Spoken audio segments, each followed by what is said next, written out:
Isang kontrobersyal na balita ang gumulantang sa buong bansa ngayong araw matapos kumalat ang impormasyon na si Lizata Mags, ang asawa ni Pangulong Kuting Jr. ay nahuli sa Estados Unidos dahil sa umano'y paggamit ng iligal na droga.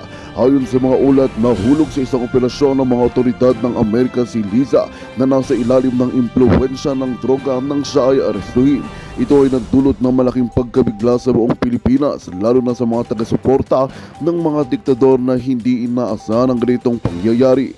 Samantala, ang balita ng pagkakaaresto kay Liza ay nagdulot ng matinding stress kay Pangulong Kuting Jr.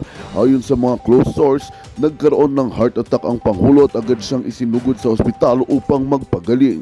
Nag-aalala ang buong bansa sa kalagayan ng Pangulo at sa epekto ng insidente sa kanilang pamumuno. Habang isinusulong ang kanyang paggaling, nagbigay ang Malacanang ng pahayag na patuloy nilang tututukan ang kalusugan ni Kuting Jr.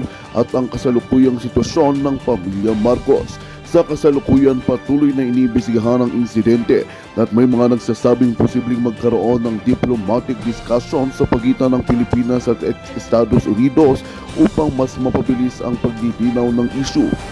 Ang mga pahayag mula sa Malacanang ay nagpapatuloy sa pagbibigay ng suporta kay Kuting, ngunit ang buong bansa ay naghihintay ng karagdagang detalye kaugnay sa sinasabing pagkakakulong at pagkakasangkot ni Lizata Mags sa iligal na droga.